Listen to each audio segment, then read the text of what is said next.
Hi, I'm Mark. I'm a biomedical visualization specialist and indie game developer. I often work on long-term projects for months at a time, so I find game jams to be a great opportunity to take a short break and reinvigorate my creativity by approaching design problems from a different angle. So when the GMTK Jam 2020 got announced, I was keen to test myself in a 48-hour game dev marathon. The theme for the GMTK Jam 2020 was out of control. So I immediately got to thinking, what could be out of the player's control? Was the world spiraling into chaos? This idea later proved to be a bit too real. Or did they perform some involuntary action? Thinking a bit more pragmatically, I knew I had a generic character controller with jumping and dashing currently assigned to buttons.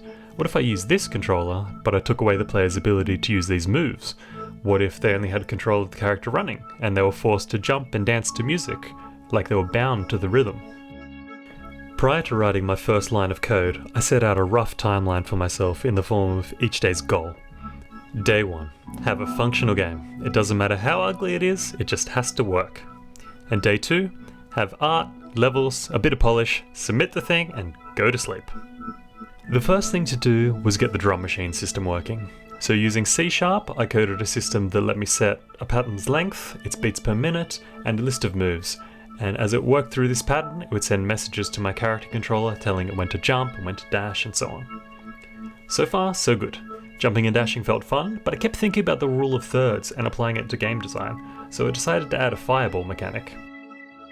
Fireballs could clear blue crystals out of your way, but if you were too close to the crystals when they exploded, you'd take damage. In keeping with the rhythm mechanic, fireballs last 4 beats and disappear on beat if they don't hit anything.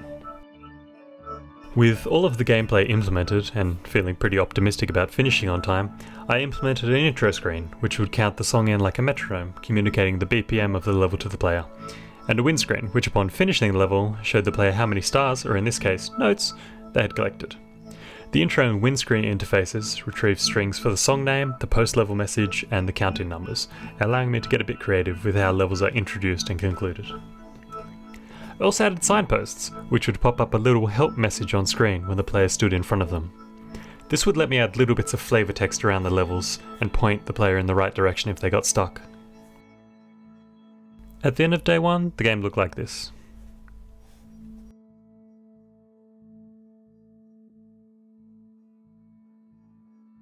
I started the second day by creating modular assets in Blender that I would use to create levels. I made about half a dozen rock platforms and a cave layout that all levels would take place inside of.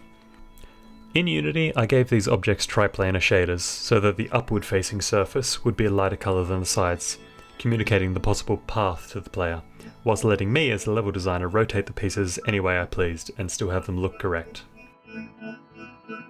With these pieces ready to go, it was time to design the first level.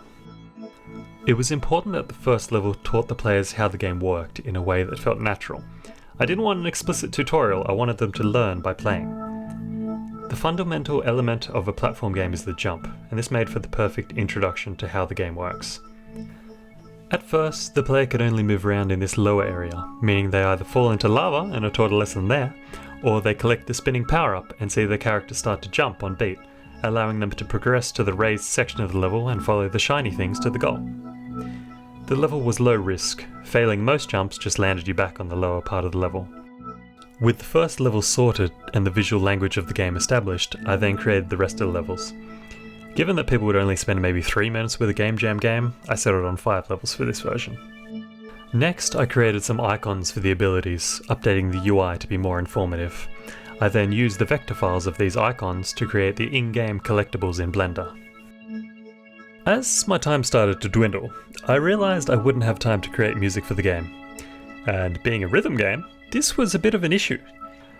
I was also in dire need of a name for the thing. At this exact moment, my partner wandered in to check up on her boyfriend and confirm proof of life, and she suggested I call the game Silent Disco, a name which simultaneously took the piss and placed a very neat band-aid over the gaping hole left by the absence of music. With 5 hours left before the deadline, I submitted Silent Disco and promptly went to sleep. Overall, people seem to enjoy it. Let me get ready for the back and forth. Bop, bop. Oh, sick, dude. Okay, but now it's getting intense. Okay. Jump, jump, fire, fire. Oh, dash. Oh, I like this. I placed in the top 7% of over 5,000 entries and received overwhelmingly positive feedback. Despite the positivity, the most common complaint was the lack of any music or sound effects. This is pretty kick-ass. I do wish that you had time for audio, because if this was all on beat and I was doing the actions on beat and stuff, this would be like, it's already really good, and it would be thrilling. Like, it would be a really complete package. Oh man, it's so upsetting that there's no audio in this game. But it's so well done. So after the jam had concluded, it was the first thing I addressed. Using Logic Pro X, I started to create some sound effects for collecting power-ups, coins, and finishing the level. I kept everything in C natural minor and just tinkered with synthesizers until I found little sounds that fit with the in-game events. I also created some variations that worked their way up the scale, for things like collecting coins in rapid succession. As I implemented my placeholder music, I found that the songs would get progressively out of time with the gameplay drum machine. I needed a new approach. After doing a lot of research, I reworked the drum machine system to be entirely driven by Fmod. With each beat of the music, the game would retrieve the beat and the bar from Fmod, update the game state, and make the character perform any required action. The game was now completely driven by the music and would never go out of sync. Rather than bombarding a talented friend with work on their day off, we both decided it best to have there be just one song, and each level be a variation on this theme. All the gadgets. I don't know if it's too hardcore. Is it too hardcore? It's fine. Euro.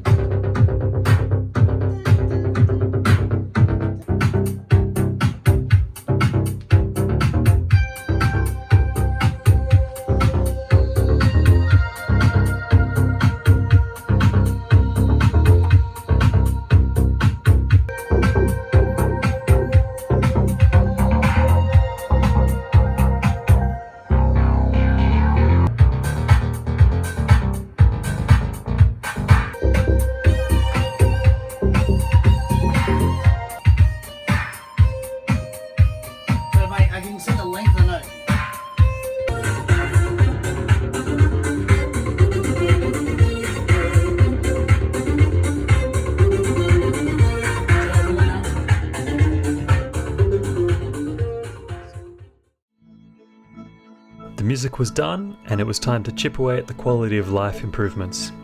For the sake of brevity, here's a list of all of the changes.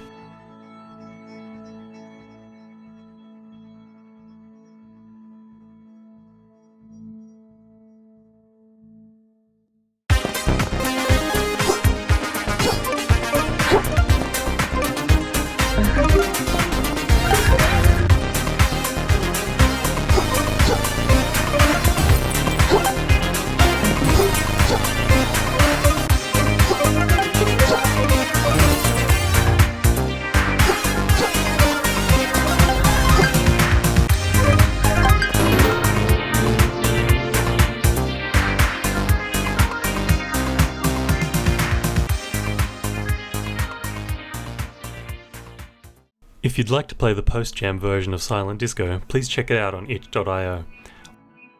If you'd like to reach out to me, please leave a comment below, or get in touch with me on Twitter @MarkyBowler. And if you're UK or Australia based and hiring a 3D artist / game developer for 2021 onwards, please get in touch too. COVID has doomed my current contracts.